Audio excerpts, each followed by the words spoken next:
Good day, everyone. This is Miles Hischier here with the Hire with Miles podcast, where I interview top CEOs and leaders of companies that are building great products and putting stuff out into the market in 2025. I look forward to our conversation today with Craig Klein, CEO and founder of SalesNexus, a sales and marketing automation platform. Craig, I look forward to our conversation today. Thanks for joining. Yeah, thanks for having me, Miles. I'm looking forward to it. Excellent. So just to get us started here, tell me about your background leading up to SalesNexus. Well, I have been doing this for a long time. It's hard to even remember how I got started, but I was an electrical engineer by training, and I actually worked for about a year at NASA when I got out of college, and didn't like it at all. Now, being part of NASA was cool, but the bureaucracy and all of that, and just the engineering part I didn't like. So I got into sales. And, Okay, which is quite a big shift from yeah, NASA. yeah, it was. And I can tell you all kinds of crazy stories about that, learning to sell as an engineer. But, I did well eventually and kind of rose up through the ranks and managed salespeople. And so I was a consumer of CRMs, right? And so eventually got to the point where I felt like I had a vision for how to build a better mousetrap. Got it. Having the background as an engineer, how many years did you work? Did you stay at NASA before making that switch to sales? Just like a year and a half. Okay. So you had that engineering like fundamentals and background from the education side. How did you take any principles of engineering into your like sales career and how you thought about sales? And do you feel like that was a differentiator from like other run-of-the-mill sales folks out there? Sure. Yeah, I mean, I've always been much more systems and process oriented than your average salesperson, right? That's why CRMs were always seemed like an essential tool to me. Back when I was a young salesperson, there weren't a lot of options. There were, Right. old school software programs that were pretty crude, but they gave you a way to create a structured system to move your customers through. Got it. Okay. And then taking all the way up to SalesNexus, how long have you run the organization? Over 20 years now. Wow. Okay. Great. So when you started SalesNexus, it was like in a pre-cloud world deploying like this software on premise. What was it like putting out that first version of SalesNexus, and who were your target clients? Like you say, it was a long time ago, and it was a whole different marketplace back then. But what an act was the 10-ton gorilla in the sales automation space at the time. And so our concept was we were going to bring ACT customers into the cloud. When they didn't even call it the cloud. But the other thing we were going to do is we were going to mobilize the whole experience so that as a salesperson out running around meeting with clients, you didn't need to be at your computer. You could do it on your mobile phone. And again, back then there were no iPhones. There was Palm Pilot was what we were working with, or what was it? The Palm Treo was the first kind of combined phone and PDA, they called them. And we spent a lot of time and money developing apps for that Palm device, and got it working. We were beta testing it with customers, and it was working pretty well. And it was right about then that the iPhone came out. And Got it. changed everything, and then we had to pivot at that point because we weren't in a position. We didn't have the capital to go start over and rebuild for the iPhone. Right. And so we kind of pivoted our marketing strategy and our target at that point, focusing more on, the medium-sized to larger organizations and adding a lot of the marketing automation capabilities that we have now. Got it. So that shift kind of changed who you were targeting as well as like an end customer. Fast forwarding to today, I know you've built a lot of marketing automation into your platform. Who's your ideal like target customer today? It's a medium-sized B2B sales team. So a company that's done well, but they are, still small enough that, they don't have a massive IT team. They don't have a massive marketing team. It's a sales-driven company where they maybe have one marketing person that's wearing 10 different hats, right? And so they just don't have the resources to have two different sets of software running and keeping them going and talking to each other and all that. Our system gives them the way to put it all in one place and let what the salespeople do drive what they see from a marketing automation point of view.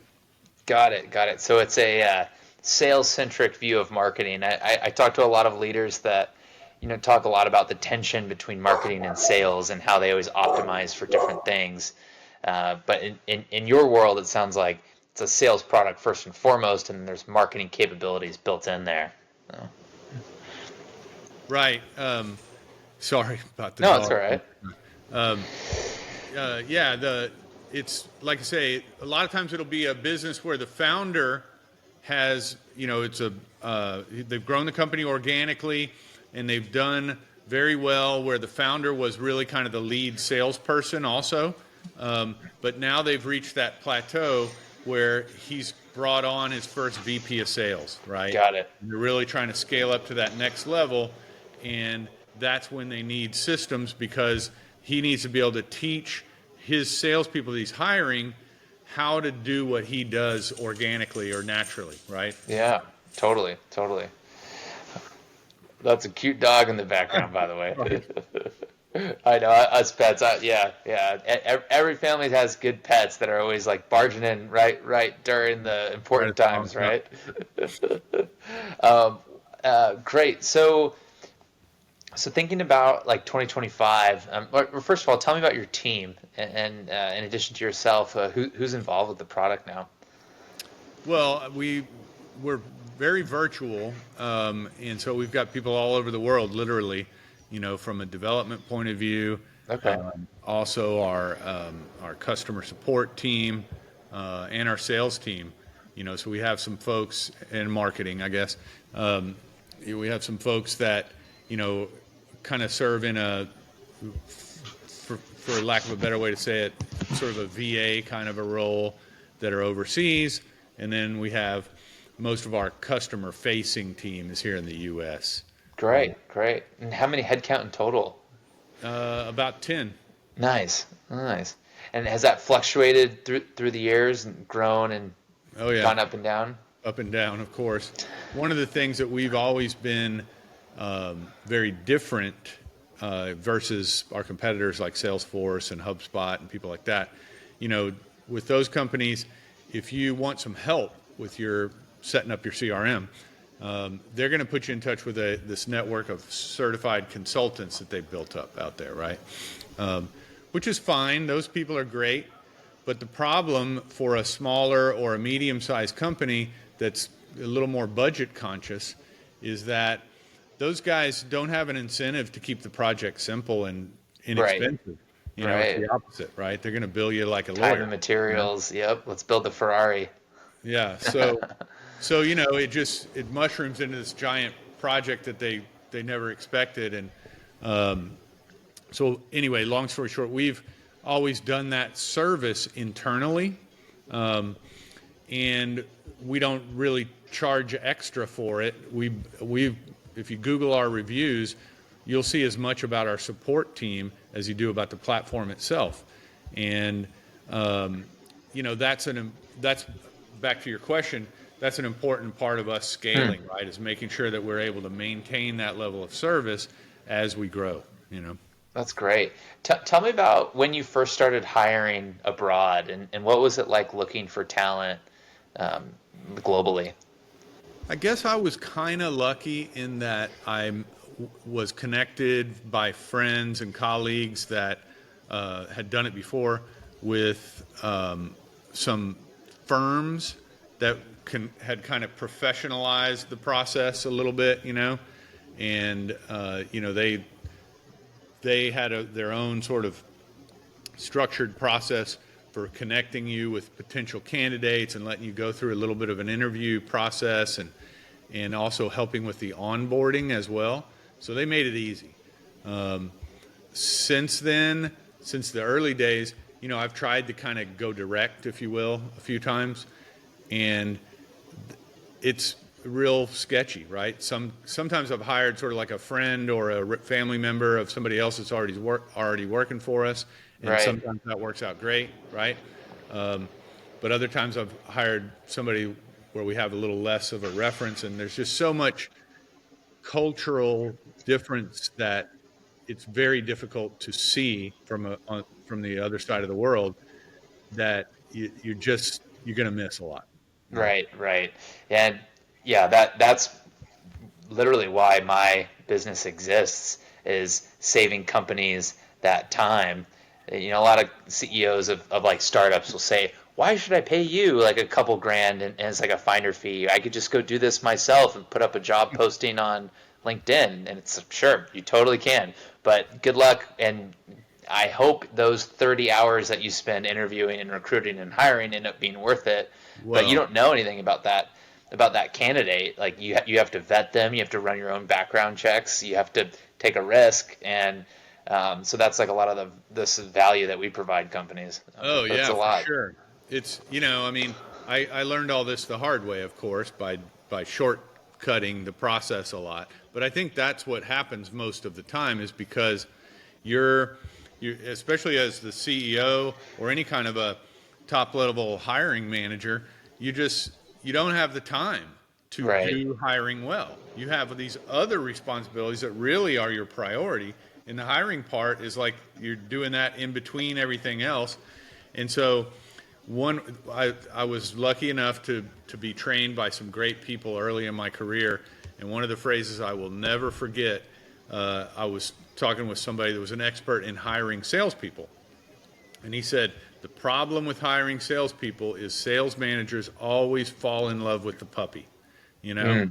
Mm. Because you're so busy, and you don't really want to be doing this, right? You want to be out there selling stuff to your customers. So it's just so easy to go, oh, Miles, man, you're the perfect fit. Yes, let's short Yeah, circuit they're all this. young, they're hungry, they're excited. Yeah, come on, let's Right. try it out, right? But the cost of that wrong decision is so high, it's just ridiculous, right? Yeah, right. By the time you onboard them and then spend several months letting them ramp up, and then to only find they're not a good fit, it's minimum tens of thousands of dollars of an Yeah, investment. yeah. And that's not even taking into account the time from management to manage that person. Right, that's right. Great. Okay. Tell me about your plans for 2025. This year we're embarking on a couple of really big projects. One is kind of a reskinning of the application, just giving it a new look and feel, updating it, focusing a lot more on the mobile experience, back to where we started, and also AI. And when you think about combining those two things, mobile and AI, as a salesperson, that gets me super excited. The vision I have is I don't hardly ever want to sit down at my desk, right? I'm just walking around with my iPhone in my hand and knocking on customers' doors and doing what I do, networking, whatever.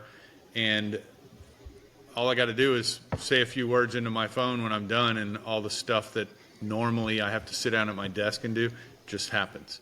Yeah, great. What specific AI technologies are you thinking about leveraging for your product or We're for internal operations? I mean, like, we've already implemented things like, Chat GPT will write your email for you, right? That kind of stuff. Um, but we're looking at building our own models and things so that a customer can train all of this based on their data rather than it being some generic model trained on somebody else's data. Yeah. That's the direction we're heading there. Yeah, I think it'll be fascinating to see how you approach that. Like if it is leveraging like open source technology and then trying to, you know, incorporate like your own special sauce, so to speak, and then serving that to your customers. Yeah, I think it's the way I think about this is like, when I started SalesNexus, and building applications in the cloud was a new and different thing, and nobody really knew how the market was going to shake out. That's where we are with AI. It's going to go a lot faster, but I think right now my philosophy is you got to do what you can do quickly and get something out there in the real world and get some feedback. Architecturally, you may make some wrong decisions, but it's impossible right now to know who the dominant players are going to be in the back end of that world. Right. So And many to your ways. point, as a smaller company, you cannot afford to spend a year developing some AI strategy or integration or product without putting it out and getting it into the marketplace, because the cost of that would be so high. And as you mentioned, in a year from now, who knows? Everything might change. Sure. So Yeah. yeah, Yeah, and you great. just don't know what users are really going to use, right? I mean, Yeah. that's the first thing I learned when I started SalesNexus is that, that MVP concept of just get something out there and let people use it, and they'll tell you what it needs to do and say and how it needs to behave. And that's way easier and faster to get to where you're really going than trying to go off in a lab and build it for a year and come out and go, ta-da, we've got the perfect product. That Yeah. always fails. Final question for you. It sounds like you've really put a focus on customer support being like front and center to your company's strategy and customer retention. Do you have any advice for like young and up and coming founders who are building companies and they've gotten some product market fit and they're getting traction with clients? What's your advice on how they should think about customer service quality?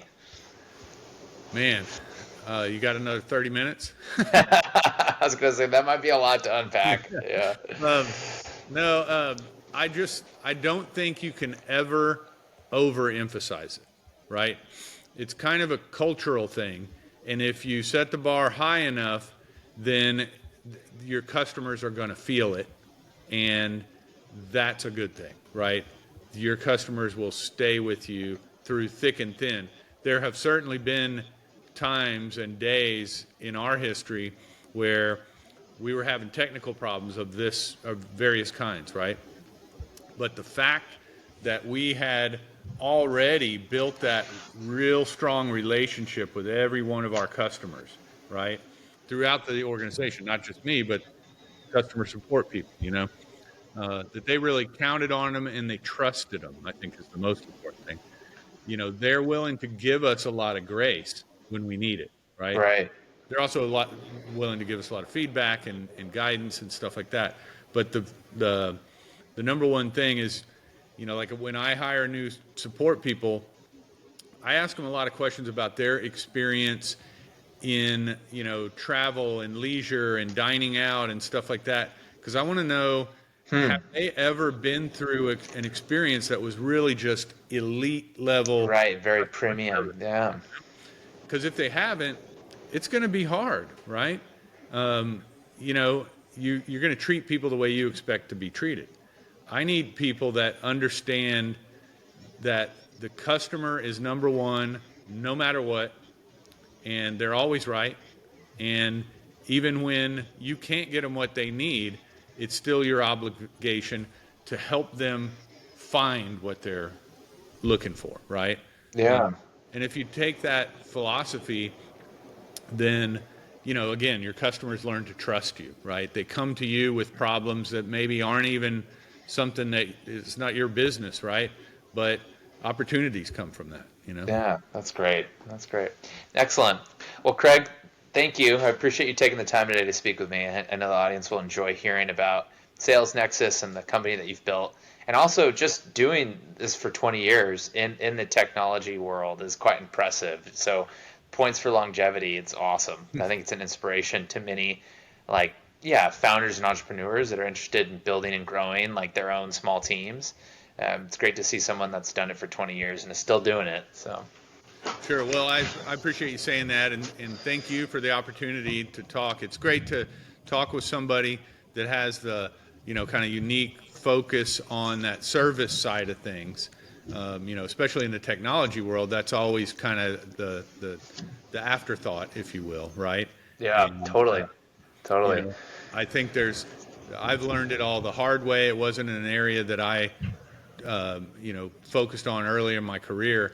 But like I said just a minute ago, I've learned that it's really the thing that's differentiated us from our competitors through all these years. Great. Excellent, Craig. Thanks for the time today and appreciate you joining. Yeah, thanks, Bob.